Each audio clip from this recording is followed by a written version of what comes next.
ஸ்பேஸோடைய அளவு மில்லிமீட்டராகவும் இருக்கு, நேனோமீட்டராகவும் இருக்கு, அதே நேரத்தில் ஷேப்லெஸ்ஸாகவும் இருக்கு. இதை வந்து உங்களுடைய முன்னாடி ஒர்க்ல நாங்கள் பார்த்துருக்கோம். ஓகே. இப்போ இந்த ஒர்க்கை பார்க்கும்போது உங்களால ஒரு வேளை அதை ரிலேட் பண்ணிக்க முடிஞ்சா அந்த ஸ்பேஸோட மூவ்மெண்ட் வந்து எவ்வளவு தூரம் போயிருக்கு, இல்லை இன்னும் மூவ் ஆகிட்டே இருக்கா? நாங்க இந்த ஒர்க்கை அந்த புள்ளியில இருந்தா பார்க்க தொடங்கணுமா இல்ல பார்க்க தொடங்கலாமா? அது என்னன்னா, என்னோட ஒவ்வொரு ஷோவோட எண்ட்லயும் வந்து அடுத்த ஷோக்கான ஒரு கனெக்ஷன் வந்து எப்பவுமே இருக்கும். ஸோ அது நீங்க ஃபாலோ பண்ணியிருந்தீங்கன்னா உங்களுக்கு கட்டாயம் தெரிஞ்சிருக்கும். அது இப்போ ஜேர்னி ஆஃப் த ஐ அப்படின்ற ஒரு ஒர்க்கே இங்க பின்னாடி இருக்கு நமக்கு. ஸோ அது வந்து நம்மளோட வியூ பாயிண்ட்ல இருந்து நம்ம ஒர்க் பண்ற ஒரு இதுவா பாக்குறேன். இப்போ இந்த நானோமீட்டர் சின்ன சின்ன விஷயங்கள் சொல்றாரு. ஒரு டாட்ல இருந்தா ஒரு பொருள் ஆரம்பிக்குது. டாட் வந்து முடிவில்லாதது. இப்போ ஒரு ஏதோ ஒரு எஸ்ஐ எழுதிட்டு நம்ம ஒரு டாட் வைக்கிறோம் அப்படின்னா அது முடிஞ்சு அப்படின்னு நம்ம நினைச்சுக்கிறோம். அப்படி கிடையாது. அடுத்த ஒரு தொடக்கம், அடுத்த ஒரு புக்குக்கான தொடக்கமா இருக்கும். ஒரு டாட்டை ஓபன் பண்ணாலே பல டாட்டுகள் ஓபன் ஆகுது இருக்குல்ல. அப்புறம் வந்து மைக்ரோக்குள்ள போறோம். இந்த மைக்ரோவே வந்து சின்னதுன்னு நம்ம யோசிக்கிறோம்னா அது சின்னது கிடையாது. ஓகே, அது பெருசா இருக்கு. ஸோ அப்போ வந்து இங்க வந்து நம்ம எதையும் வந்து ஜட்ஜ் பண்ண முடியாத இப்போ ஒரு பொருள் வந்து என்ன ஆகுதுன்னா ஒரு படிமத்துல இருந்து இன்னொரு படிமமா சேர்ந்து அது ஒரு ஃபார்மேட்டா மாறுது இல்ல. அந்த ஃபார்மேட் திரும்பவும் வந்து நேச்சர் கூட கரையுது. இப்போ நம்ம பாடியை எடுத்துக்கலாம். நம்ம பாடி வந்து ஒரு வாட்டரா ஃபார்ம் ஆயிடுச்சு. வாட்டர்ல இருந்தா வந்து நம்ம ஃபார்ம் ஆகி நம்ம பாடியா மாறி இவ்வளவு வளர்ந்துட்டோம். திரும்ப என்ன ஆகுதுன்னா நேச்சருக்கு வந்து வெறும் மட்டா தான் போறோம். அந்த ஒரு கனெக்ஷன் தான் வந்து என்னோட புரிதலா இருக்கு. என்னோட ஒர்க்லயும் வந்து அந்த மாதிரி தான் நான் வந்து கனெக்ட் பண்ணிட்டே இருக்கேன். Okay okay. அதனாலதான் நீங்க வந்து அந்த ஸ்பேஸ் வந்து ஷேப்லெஸ்ன்னு சொல்லிருக்கீங்க. ஆமா, அதான் நாங்க விட்னஸ் பண்றோம். Correct correct correct. சோ அதோட சைஸ் வந்து ரொம்ப மைன்யூட்டா இருக்கு, இல்ல அதோட மைன்யூட்டா இருக்கு. அப்ப நீங்க ரொம்ப பிலாசபிக்கலா சொல்றீங்க. ஒண்ணு சொல்லுவாங்க அழிவுன்றது ஒண்ணு இல்லாமலே போறதுல ஒண்ணு இன்னொன்னா மாறுறது. கிட்டத்தட்ட நீங்க அதை சொல்லிட்டு. அப்போ இந்த ஷோல இருக்கக்கூடிய ஒர்க்கை வந்து விட்னஸ் பண்றதுக்கு இந்த பதில் ரொம்ப பயனுள்ளதா இருக்கும் நான் நினைக்கிறேன். கட்டாயம் கட்டாயம். தேங்க்யூ. பொறுத்த வரைக்கும் நிறம்ன்றது ஒரு கரை மாதிரி தான் அப்படின்னு இதுக்கு முன்னாடி ஒரு முறை சொல்லி ஒரு பொய்டிக்கலான ஒரு செய்ய மாதிரி தான் எனக்கு இருந்துச்சு. அதை நீங்க இதுக்கு முன்னாடி ஒரு வாட்டி சொல்லியிருக்கீங்க. அது அப்படிதான் இருக்கா உங்களுக்கு இப்போவும்? அதாவது நேச்சர்ல இருந்து கிடைக்கிறது எல்லாமே விஜய்க்கு அப்படியும் இருக்குன்னு சொல்லலாமா, அல்லது அப்படிதான் இருக்குதா? ஆக்சுவலி வந்து ஃபர்ஸ்ட் நான் நிறத்து மேல வந்து இப்போ அக்ரிலிக் கலர் எடுத்துக்கலாம். ஒரு டைம்ல வந்து அக்கறைகள் வாங்குறதுக்கே நமக்கு கஷ்டமா இருக்கும். ஆனா அது மேல வந்து ஒரு பிரியமா இருக்கும். ஏன்னா நிறைய கலர்ஸ் இருக்குதுல்ல அதுக்கு. அப்போ ஒரு கட்டத்துக்கு மேல என்ன ஆகுது அப்படின்னு நேச்சருக்கும் அதுக்கு கனெக்ஷன் இருக்கான்னா அந்த கலர்ஸுக்கும் அதுக்கு கனெக்ஷன் இல்லாத மாதிரி எனக்கு ஃபீல் பர்டிகுலர் எனக்கு. அப்போ நம்ம ஒரு டிராவல் பண்ணி போகும்போது வந்து திடீர்னு வந்து ஒரு பாட்டியம்மா வந்து வெத்தலைய போட்டுட்டு மேல படுற அந்த கரை ப்ரௌனா மாறுறது. அப்புறம் நார்மலா வந்து வாழைக்கரை சொல்லுவாங்கல்ல, வாழை மரம் கட் பண்ணும்போது அது ஒரு கரை பட்டுச்சுன்னா துணியில கரையா மாறுறதுன்றதுல. அப்ப எனக்கு என்ன தோணுச்சுன்னா நேச்சர்ல இருந்தே டைரக்டா கலர் நம்ம சோர்ஸ் பண்ணிக்கலாமே. ஸோ அது இன்னும் ராவா இருக்கும்.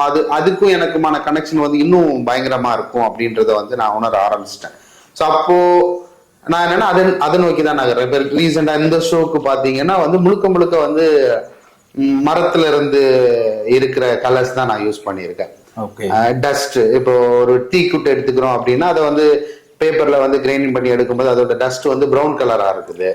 அப்புறம் படாக்குன்னு ஒரு மரம், அப்புறம் ஈட்டின்னு ஒரு மரம். இந்த மரம் எல்லாம் படாக்கு பாத்தீங்கன்னா ரெட் கலர்ல இருக்கு, ஈட்டி வந்து பிளாக்கா இருக்கு.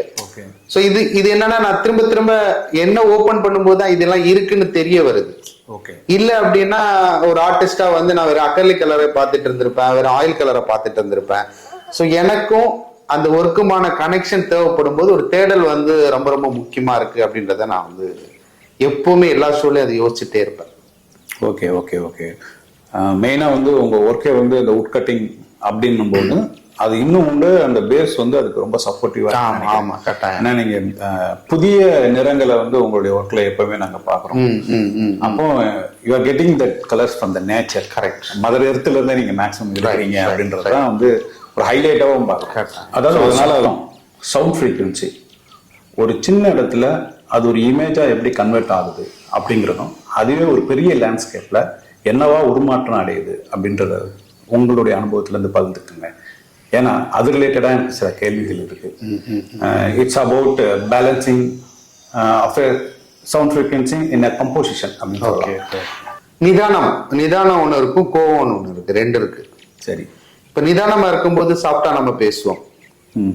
கோவம் வரும்போது நமக்கு வந்து ஷேப்லெஸ்ஸான ஒரு சென்ஸ் தான். இப்போ ஒரு தண்ணி எடுத்து தூக்கி அப்படி எறிகிறோம் அப்படின்னா அதுக்கு வந்து ஷேப் கிடையாது. அது ஒரு ஷேப் தான், ஆனா வந்து அது நிதானம் இல்லை. ஆனா அது வந்து அது அப்படியே பாஞ்சு அதுவா வந்து உடையா மாறும்போது அதுக்குன்னு ஒரு ஃபார்ம் லைன் கிரியேட் ஆகுது இல்லை. இந்த லைன் வந்து எல்லா இடத்துலயுமே இருக்கு. இப்போ என் பாடியில இருக்க நர்வ் சிஸ்டம் எடுத்துக்கலாம், இல்லைன்னா வந்து நார்மலா பாத்தீங்கன்னா ஒரு இடி இடிக்கும் போது மின்னலோட சத்தம் பார்த்துக்கலாம். அப்புறம் ஒரு ரிவரோட ஃபார்ம் நம்ம எடுத்துக்கலாம். ஸோ இது எல்லாமே வந்து இப்போ ஒரு ரூட், இப்போ ஒரு ட்ரீயோட ரூட்ஸ் பார்த்தீங்கன்னா அந்த இது எடுத்துக்கலாம். இது எல்லாமே சேம் பேட்டர்னுக்குள்ள தான் இருக்கு. ஓகே. அப்போ நான் ஒரு பொருளை தேடும் போது என்ன நடக்கு அப்படின்னா அந்த காத்துன்றது இருக்குல்ல, ஆமா, காத்துக்குள்ளேயும் அந்த பேட்டர்ன் இருக்கு அப்படின்றத நான் உணர ஆரம்பிக்கிறேன். இப்போ சொல்லுவாங்கல்ல நீரோடை இருக்கு, அதாவது ஒரு கடலுக்குள்ள வந்து கடல்லையே வந்து ஆறு இருக்கு அப்படின்றாங்க, நீரோட்டம். அதே நீரோட்டம் தான் காத்துலயும் இருக்கு. இப்போ ஒரு பிளைட் போகுது அப்படின்னா அந்த நீரோட்டம் கிடைச்சிச்சு அப்படின்னா அது பெட்ரோல் செலவாகிற இதுவே கம்மியா இருக்கும் அப்படின்றாங்க, அந்த பாதையை பிடிச்சிட்டாங்க அப்படின்னா. சோ அப்போ வந்து விண்டுக்குள்ளேயே வந்து பல நீரோட்டங்கள் இருக்குது இல்ல. அப்போ ஆல்ரெடி எக்ஸிட்டாவே வந்து நம்ம பாடியில இருக்க நர்வ் சிஸ்டம் தான் அந்த ஏர்லையும் இருக்கு. சோ அதனாலதான் என்ன அப்படின்னா இந்த மின்னலும் வந்து அது மூலமா கடத்தப்படுது. இப்ப வேற ஏதாச்சும் ஃபார்ம்ல உங்களால பார்க்க முடியுதா? இல்ல. பயங்கரமா ஏதோ ஒரு சவுண்ட் வருது அப்படின்னா ஏதோ ஒரு ஃபார்ம் வருது. நிதானிக்கும் போது எல்லாமே ஒன்னா இருக்கு. ஓகே. சோ அந்த நிதானம் எனக்கு எங்க கிடைக்குது அப்படின்னா அந்த டிராவல்ல தான் கிடைக்குது. நான் நிறைய என்ன கொஸ்டின் பண்ணும்போது சோ அதை வந்து என்னோட ஒர்க்ல நான் நிறைய அப்ளை பண்ணியிருக்கேன். ஸோ எனக்குள்ளேயே நான் ஒரு கொஸ்டின் கேட்டுட்டு அதை நிறைய அப்ளை பண்ணியிருக்கேன். ஸோ அந்த இமேஜோட கன்வர்ஷன்ஸ் டைவர்ஷன்ஸ் வந்து சவுண்டோட ஃப்ரீக்வன்சியா இருக்கிற இடத்துக்கு இது வந்து ரொம்ப ஹெல்ப்ஃபுல்லா. ரூபம் அரூபம் அப்படின்னு ஒரு விஷயம் இங்க பொதுவாக இருக்குது இல்லையா, அதை நம்ம நம்புறோம். அது பொயட்ரியில அதை எப்படி ஹேண்டில் பண்றது அப்படின்னு ஒரு பெரிய முயற்சி வந்து அதிகமாக நடந்திருக்கு. பெரிய வருஷம் இருக்கு. அதில் பாரதியார்லாம் ரொம்ப முக்கியமான ஒரு இருப்பதுவே நடப்பதுவே எல்லாம் அதுதான். அது அப்போ அதுவே ஒரு ஆர்ட் அண்ட் ஸ்கல்ப்சர்ல எப்படி இடம் பெறுது, அல்லது ஆர்டிஸ்டோடைய மைண்ட்ல அது என்னவா பரிணமிக்குது, எவால்வ் ஆகுது, அதுல இருக்கிற சவால் என்ன, அல்லது லகுத்தன்மை என்ன?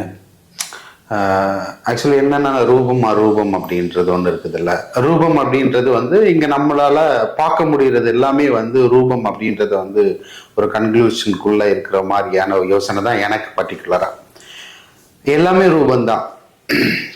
இப்போ அப்ஸ்ட்ராக்ஷன் அப்படின்னு நம்ம சொல்றோம்ல, அப்ஸ்ட்ராக்ட் ஃபார்ம்ல இருக்கு, அப்ஸ்ட்ராக்ட் ஃபார்ம்ல இருக்கு, அதுவே ரியலிசம் தான். ஓகே. இப்போ நமக்கு வந்து அந்த அப்ஸ்ட்ராக்ஷன் ஃபார்ம் அதாவது தெரியாத ஒரு பொருளை தான் வந்து அப்ஸ்ட்ராக்ஷன் அப்படின்னு நம்ம சொல்றோம்ல. அது எல்லாமே நம்ம உணர்ந்தனால நம்ம மென்டாலிட்டியா வந்து அப்ளை பண்ணும்போது அது ரியலிஸ்டிக்கா மாறுது. ஆக்சுவலி இப்போ ஒரு இலையை எடுத்துக்கலாம். இலையை நம்ம அவுட்டர் ஃபார்ம் வரையும் போது என்ன நடக்குது அப்படின்னா அது வந்து உங்களுக்கு தெரிஞ்சதுனால வந்து இது வந்து ரியலிசம் அப்படின்னு நம்ம யோசிக்கிறோம். ஆமா. இண்டத்துக்குள்ள போறவனுக்கு என்ன நடக்கும், அப்படி ரொம்ப டீப்படா உள்ள போகும்போது என்னன்னா அவனுக்கு வந்து அது ரியலிசமாவ தான் தெரியுது. ஓகே. ஆனா வெளியிருந்து நம்மளுக்கு அந்த இடத்துக்கு போக முடியல இல்ல. அப்போ வந்து என்ன நடக்குது அப்படின்னா இது அப்ஸ்ட்ராக்ஷன் அப்படின்ற ஒரு விஷயத்துக்குள்ளே நம்ம நிப்பாட்டிடுறோம். ஸோ நம்ம வந்து டீப்படா போக வந்து ரியாலிட்டிக்குள்ளதான் இங்க இருக்கு. இந்த இது நான் அப்படிதான் புரிஞ்சுக்கிறேன். நமக்கு தெரியாததான் வந்து அப்ஸ்ட்ராக்ஷன் அப்படின்றத வந்து சொல்றாங்க அப்படின்றது என்னோட இவ்வளவு நாள் ஜேர்னியில நான் புரிஞ்சுக்கிட்டது. ஆக்சுவலி அது சவாலா இருக்கா இல்லாட்டி உங்களுக்கு ரொம்ப லகுவான தன்மையா தான் இருக்கா? மைண்ட்ல ஜென்ரேட் ஆகிற இடம் ஒன்று இருக்கு, அதான் கேட்கிறேன். அதுதான் அது. இப்போ வந்து நான் ரொம்ப லகுவா தான் நான் அதை பாக்குறேன். ஏன்னா ஒரு சிந்தனையில இருந்து இன்னொரு சிந்தனையா நான் மாறுறதுக்கு நான் ட்ரை பண்றேன்ல, அது எனக்கு லகுவா தான் இருக்கு. ஏதோ ஒண்ணு நான் தேடுறேன், எனக்கு வேணும்ன்ட்டு நான் போகும்போது அது லகுவா தான் எனக்கு பர்டிகுலரா வந்து அது லகுவா தான் நான் அதை யோசிக்கிறேன். Great, well set.